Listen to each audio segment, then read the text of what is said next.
Dalawang bata na edad 5 at 6 nalunod sa water impounding area sa mga Tarem, Pangasinan.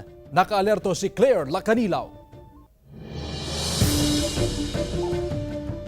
Labis ang pagdadalamhati ng kaanak ng dalawang bata matapos malunod sa isang water impounding area sa barangay Kabayawasan, mga Tarem, Pangasinan. Nakilalang mga biktima na sina Cyrus Kian Agasite, 5 taong gulang, at John Mar Estefa, 6 na taong gulang. Daan po, hindi ko naman po alam na bumalik po pala siya sa kalaro niya. Yun na po, doon naligo po pala sila doon sa kanal na pinagkukuhanan ng patubig. Ako po yung umahon, madam, pero hindi po nakasurvive yung anak ko.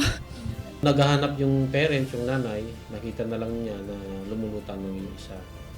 So immediately, dinala sa ospital yung mga bata. Unfortunately, dead on arrival sila. Tiniyak ng barangay na lalagyan nila ng bakod ang lugar para sa kaligtasan ng mga residente. Ay hindi pwedeng maligo dyan. Saka dapat mapabakuran na yan, madam, para ligtas yung mga bata.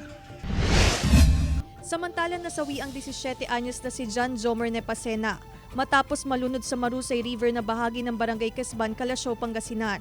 Ayon sa MDRRMO, hindi marunong lumangoy ang biktima na dahilan ng kanyang pagkalunod. Nagsagawa ng search and rescue operation ang otoridad. Natagpuan ang bangkay ng biktimang palutang-lutang sa ilog na bahagi na ng Barangay Maluwad, Dagupan City. Sinisikap ng news team na makuhanan ng pahayag ang kaanak ng biktima. Claire Lacanilaw, 1 North Central Luzon.